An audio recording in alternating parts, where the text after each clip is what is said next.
Assalamualaikum, selamat sejahtera. Terima kasih lagi bersama dengan Cikgu Aisyah Channel. Dan kali ini kita berada dalam bab yang terakhir tingkatan 2, iaitu kebarangkalian mudah, dan ini adalah bab 13.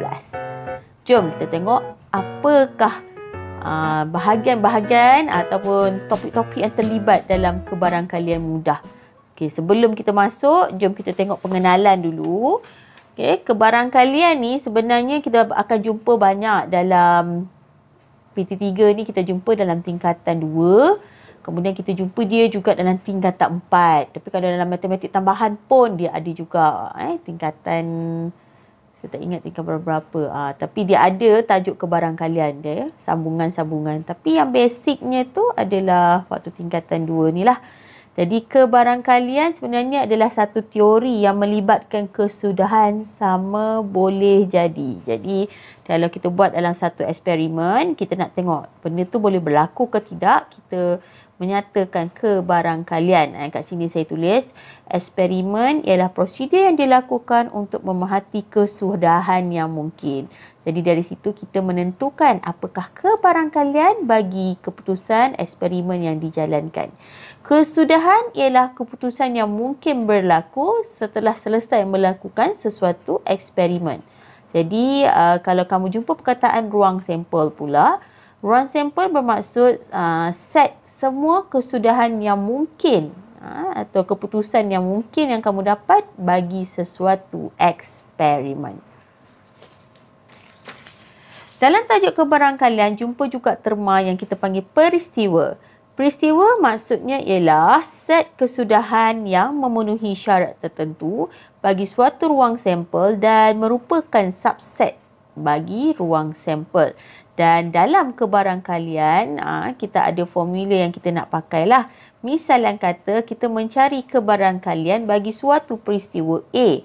Jadi dia diwakili dengan satu formula, iaitu peristiwa A ialah sama dengan bilangan A, bilangan unsur yang terdapat dalam peristiwa A itu bahagi dengan N, ni maksudnya bilangan sampel keseluruhan. Yang mana nilai bilangan A ni maksudnya adalah bilangan kesudahan bagi peristiwa yang diingini lah. Dan bilangan S pula bilangan kesudahan bagi ruang sampel. Kalau tak faham, jom kita tengok contoh soalan.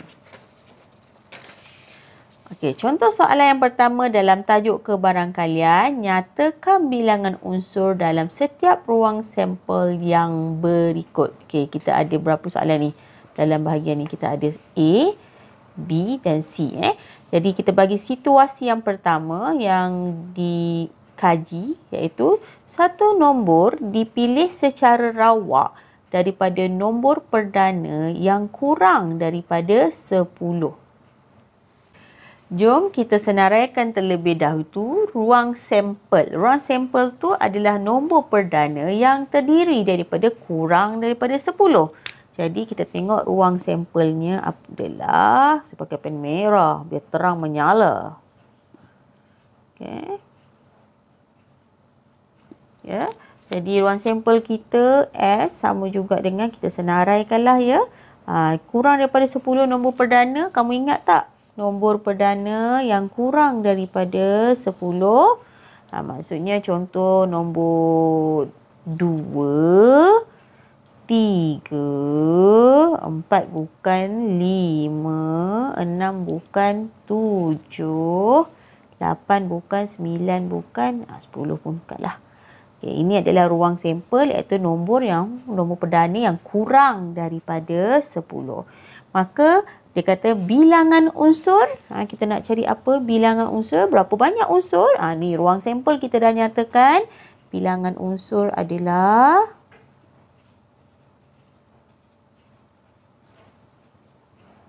dia punya simbol macam ni. Ni bilangan sampel. Ruang sampel, bilangan sampel. N ni mewakili bilangan tau. Okay. S ni sampel lah. Berapa banyak ni? 1, 2, 3, 4. Okey, kita ada 4. Jadi kita telah menyatakan bilangan unsur plus kita siap bagi tahu lagi apakah ruang sampel, iaitu satu nombor yang dipilih secara rawak daripada nombor perdana yang kurang daripada 10. Jom kita tengok contoh soalan yang kedua, yang mana masih lagi nak bagi tahu bilangan unsur. Kita nak tahu bilangan unsur. Ini soalan yang bahagian yang kedua. Okey, situasi atau peristiwa yang diberi adalah satu huruf dipilih secara rawak daripada perkataan cantik. Lagu cantik tu kan, cantik. Tahu tak lagu tu? Jadi kita tengok perkataan cantik. Cantik ini yang warna biru ini terdiri daripada 6 huruf yang berbeza. Maka ruang sampel kamu adalah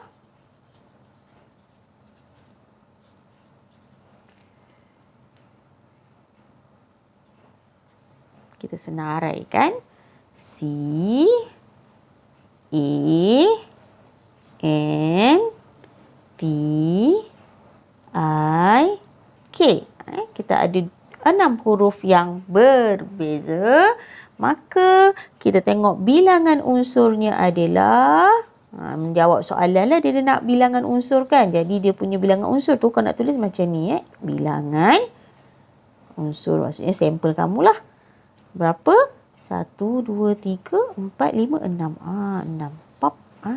Telah menjawab soalannya. Jom kita lihat, nyatakan bilangan unsur. Nyatakan bilangan unsur dalam soalan ini. Satu nombor, ini peristiwanya. Satu nombor dipilih secara rawak daripada nombor genap antara 11 hingga 20. Okey. Ini dia nak nombor apa? Genap. Genap tu nak kena tahulah. Genap tu ialah nombor yang ada dalam sifir 2. Yang 2, 4, 6, 8. Jadi kita tengok dulu apakah ruang sampelnya. Okey. Kita senaraikan yang nombor yang terlibat antara nombor 11 hingga 20 saja tau. Antara 11 hingga 20. Jadi nombor 11 bukan 12, 13 bukan 14, 16, 18, 20. Sebab dia kata 11 hingga 20, jadi 20 tu termasuk. Jadi berapakah bilangan unsur? Kita kira je lah ada berapa tu. Okay? Sampel kita ada 1, 2, 3, 4, 5. Kita ada 5. Okey. Telah menjawab soalan yang pertama. Bilangan unsur bagi setiap ruang sampel.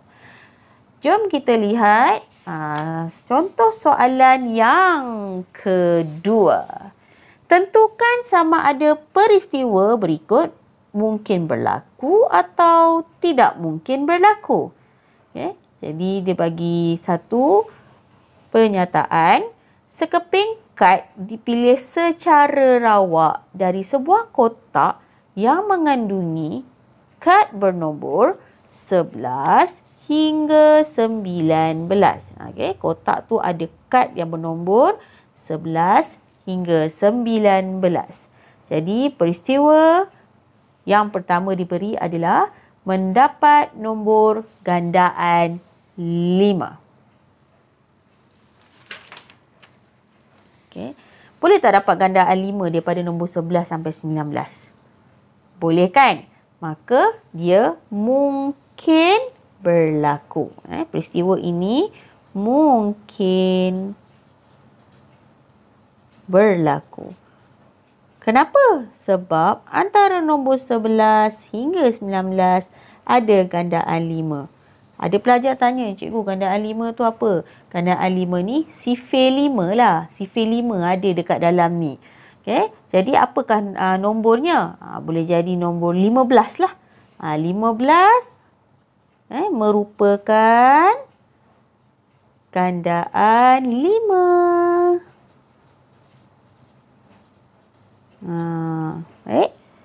15 merupakan gandaan 5 dan 15 berada di antara nombor 11 hingga 19. Jom kita tengok peristiwa yang kedua. Dia minta peristiwa mendapat nombor yang bermula dengan digit 2. Bermula dengan digit 2 maksudnya contoh yang dia maksud nombor yang puluh dia nombor 2 lah kat depan tu. ataupun nombor dia nombor 2 ataupun 21, 22, 23. Yang nombor dia bermula dengan nombor 2 kat depan dia tu. Adakah nombor itu ada dalam kad yang antara 11 hingga 19? Tak ada kan? Jadi peristiwa ni tidak mungkin berlaku. Sebab memang tak ada nombor yang bermula dengan digit 2 antara nombor 11 hingga 19. Semuanya bermula dengan digit 1 sahaja. Tidak mungkin berlaku.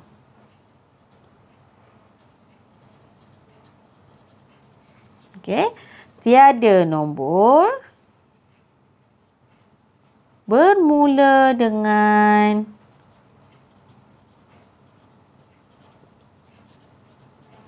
digit 2.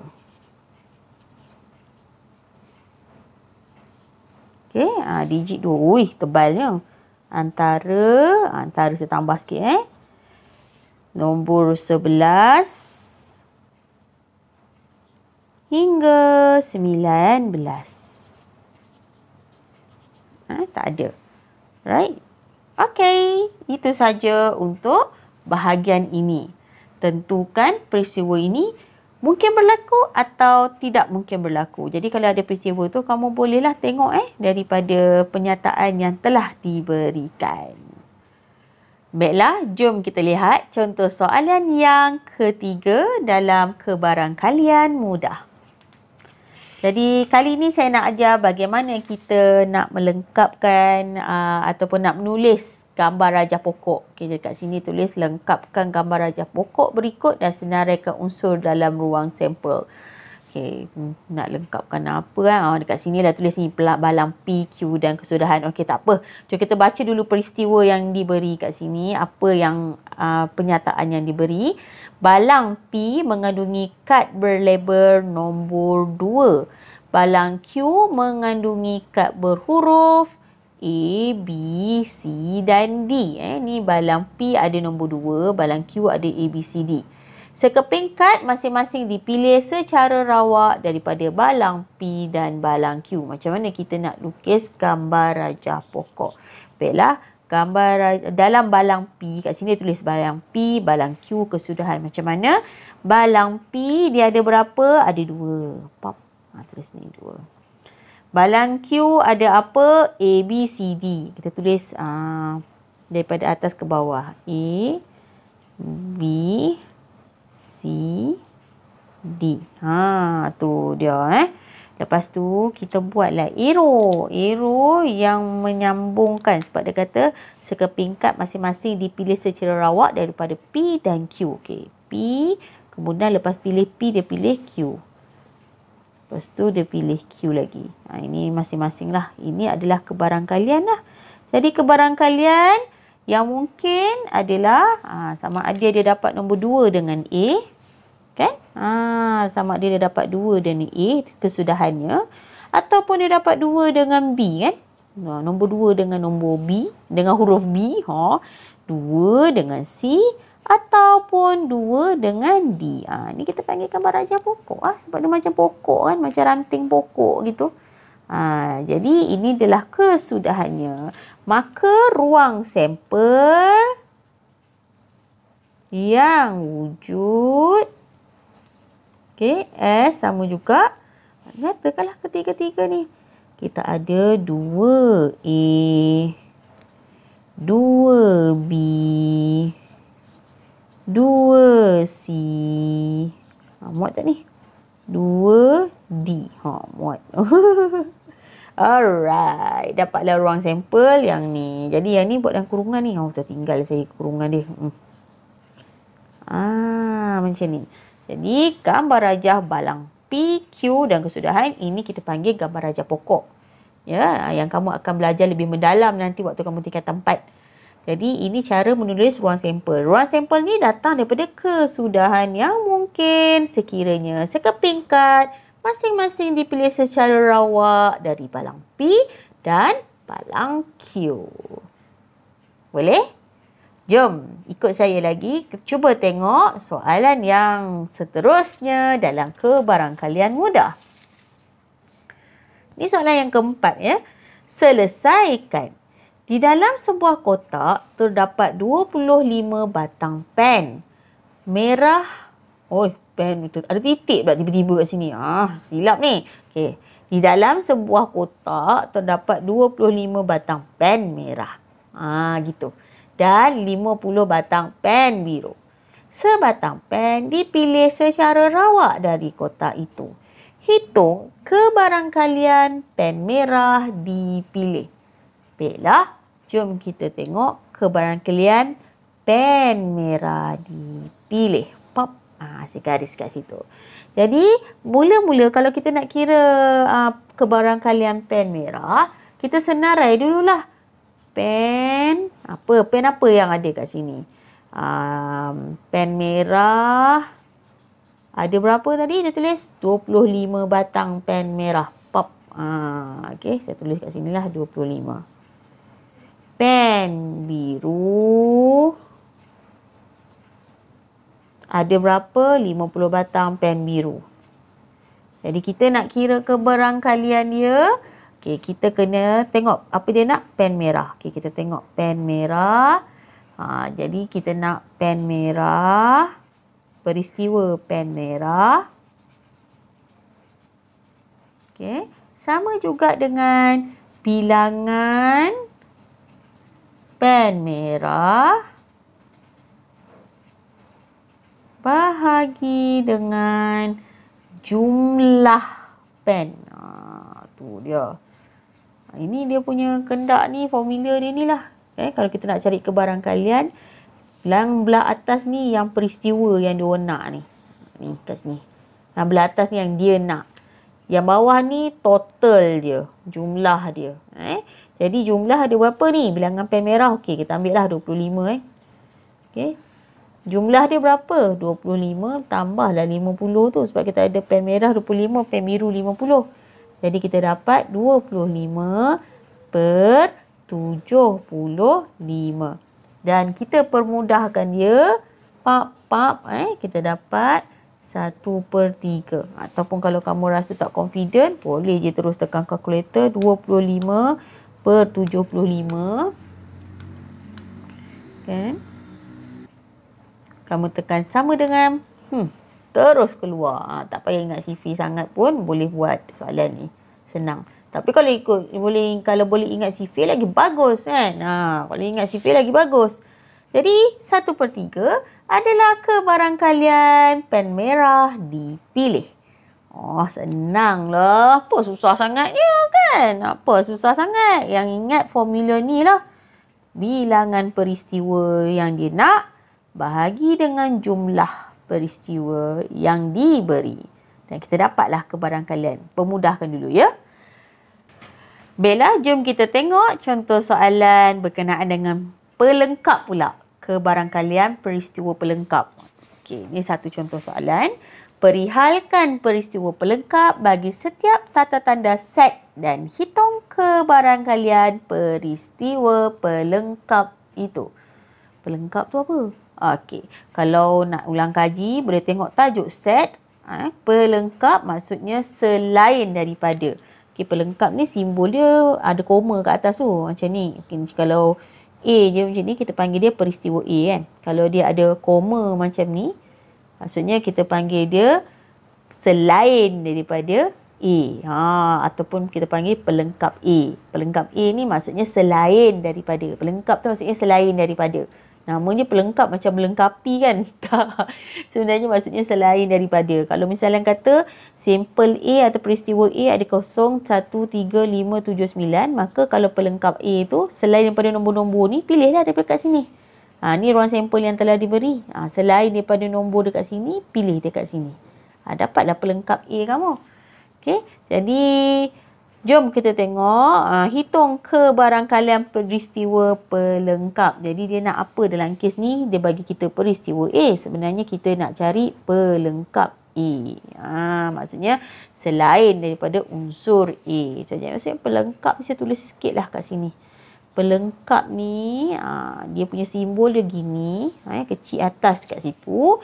Maksudnya selain daripada, short form sikit kat sini, selain daripada. Maksudnya sekiranya dia bagi kat sini peristiwa A, maka kalau dia minta kebarangkalian peristiwa pelengkap A, maksudnya selain daripada unsur ini. Jom kita senaraikan sekejap. Okey, kita senaraikan peristiwa, tak mau, peristiwa pelengkap A ni Jadi saya buat peristiwa tu P macam ni. Jadi kita senaraikan. Selain daripada sini kita cek kosong dah. 2 tak ada, 2. 3 ada, 4 tak ada. 5 ada, 6 tak ada. 8 kat sini, 7 kat 8, 8 tak ada. Jadi dia ambil nombor genap ni. Pelengkap A ni genap. 2, 4, 6, 8. Yang ni semua nombor peristiwa A. Yang ini pula nombor peristiwa pelengkap A. Jadi kalau kita nak hitung kebarangkalian peristiwa pelengkap itu, kita gunalah konsep peristiwa pelengkap A tadi. Kita tengok ada berapa peristiwa pelengkap A ni? 1, 2, 3, 4. Kita ada 4. Bahagi dengan jumlah sampel. Jumlah sampel. Bukan jumlah peristiwa A. Jumlah sampel. Total everything ni kat sinilah. Ada berapa? 1, 2, 3, 4, 5, 6, 7, 8, 9, 10. Maka dia ada 10. Bolehlah permudahkan dia. 4 bahagi 10. Tekan kalkulator dapat 2/5. Tunjuk 4 per 10. 4 bahagi 10, 4 per 10 sama 2/5. Jadi kita dapatlah kebarangkalian peristiwa pelengkap itu. Sebenarnya kan kalau kita minta kebarangkalian ni, pelajar mesti nak kena faham lah. Tadi mula-mula saya ada explain. Dekat sini. Formula dia ni. Ni formula dia ni. Formula dia, peristiwa yang dia nak tu sama juga dengan bilangan peristiwa tu bahagi dengan jumlah sampel. Jadi kat sini dalam kes ni, peristiwa apa yang dia nak adalah peristiwa A pelengkap. Betul tak? Jadi kita tulislah bilangan A pelengkap tadi. Ada berapa bilangan A pelengkap? Ada 4. Bahagi dengan bilangan apa? Bilangan sampel. Sampel kita ada 10. Itulah formula dia yang nak pakai dalam kebarangkalian ni. Sama juga macam tadi yang saya cerita pasal pen merah dengan pen biru tu. Ni pun sama juga. Dia guna konsep yang ni. Okay, contoh saya conteng kat sini. Ini peristiwa yang dia pakai.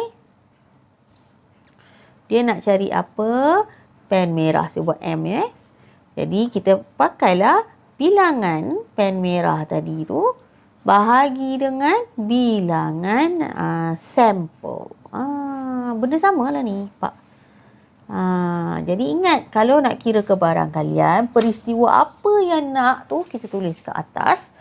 Bahagi dengan jumlah. Dan kita permudahkan lah. Kita dapatlah kebarangkalian peristiwa yang dia nak tu. Dalam kes ni pelengkap selain daripada, maka kita dapat 2/5. Baiklah, jom kita tengok soalan yang terakhir dalam tajuk ni. Ini dia terbalik sikit soalan ni. Ini adalah kita panggil kebarangkalian mudah dan formula ni saya dah tunjuk tadi dekat belah depan sekali tentang pen merah, pen biru tu, tentang kebarangkalian peristiwa pelengkap. Jadi jangan keliru dengan apa yang saya nak bagi tahu ni. Kita tengok terus soalan yang dekat sini. Yang pertama, seorang penternak mengumpul 50 biji telur ayam. Dia ada 50 biji telur ayam. Maksudnya 50 biji ni dia punya sampel lah ni. Total sampel dia. Sebiji telur ayam dipilih secara rawak. Kebarangkalian telur ayam itu rosak adalah 1/10. Berapakah bilangan telur ayam yang rosak? Okay, saya suka pakai formula yang ni. Formula ni. Saya tengok yang ni dulu. Peristiwanya apa? Dia nak cari telur ayam yang rosak. Tapi dia kata dia tak bagi tahu. Dia bukan suruh cari kebarangkalian. Kebarangkalian telur yang rosak itu dia dah bagi dekat sini. Nampak ni. Sekarang dia nak bilangan. Bukan kebarangkalian tapi bilangan. Jom kita tulis dulu formula kat sini. Dah ada formula, kita masukkan dulu peristiwa kebarangkaliannya. Kita dah ada iaitu 1/10. Kita tak tahu berapa banyak telur ayam yang rosak. Letak atas ni sebagai X. Bahagi dengan so total sampel dia berapa ni? Sampel dia 50. Jadi kita tengok sini sampel dia sama juga dengan bilangan sampel pap. Sama juga dengan 50 biji telur. Jadi saya masukkan nilai 50 dekat dalam ni. Buat persamaan linear sajalah. 50 darab 1. Ni di sini kan bahagi, pindah sebelah jadi darab. Jadi 50 darab 1. Sama juga dengan 10 darab X. Jadi 50 sama juga dengan 10X. Jadi X kamu sama juga 50 bahagi 10. Maka nilai X kamu adalah 5. Jadi bilangan telur ayam yang rosak adalah 5 biji. Senang aja. Ceritanya dia darab saja. Dia darab, silang. Pop, macam ni. Jadi sini dia nak cakap untuk mencari nilai unsur A tadi tu, kamu buat operasi darab. Okay, sebab kita guna formula kebarangkalian mudah dekat sini. Ini sebab dia dah pusing-pusingkan formula tu. Kalau kamu keliru, kamu boleh tengok sini saja terus. Guna kaedah ni, masukkan je dia punya nilai tu. Okay. 1/10 ni kamu punya kebarangkalian. Telur ayam yang rosak. Ni telur rosak. Kita tak tahu berapa. Tu pun yang dia suruh kita cari. Bahagi dengan jumlah sampel total. Darab silang, kita dapat biji telur ayam yang rosak 5. Okay? Senang saja. Masukkan dalam formula sahaja, buat persamaan linear dan kamu akan dapat nilainya. Baiklah, takat sini saja tajuk kebarangkalian mudah. Ini adalah tajuk terakhir bagi tingkatan 2. Alhamdulillah, saya telah cover semua topik-topik tingkatan 2 dalam keadaan yang mudah difahami. Diharap pelajar kena buat latihan sebab apa yang saya sampaikan dalam video bukan yang soalan exam sebab saya belum ada kesempatan nak cakap ataupun buat video tentang menjawab soalan peperiksaan. Saya belum ada masa lagi. Tetapi video ini untuk memberi asas kepada setiap topik supaya pelajar faham asas tu, dan asas tu dibawa dalam menjawab soalan-soalan dalam buku latihan. Dari situ baru pelajar boleh faham mana problem. Bila dah jumpa problem, pergilah cari guru untuk bantu pelajar selesaikan masalah. Jangan malas buat latihan matematik ni, dia tak ada ubat. Nak bagi pandai memang kena buat latihan. Tengok video je, tak buat latihan tak jadi dia. Baiklah, kita jumpa lagi dalam tajuk tingkatan 3. Tingkatan 3 kita ada 9 bab dan bab dia memang agak panjang sikit sebab kita sudah masuk tingkatan 3. Jadi salah silap sepanjang saya membuat video tingkatan 1, tingkatan 2 dalam Cikgu Aisyah channel ni, saya minta maaf. Terima kasih yang menegur, terima kasih yang support Cikgu Aisyah channel. Dan kita jumpa lagi dalam video akan datang. Nantikan. Bye-bye.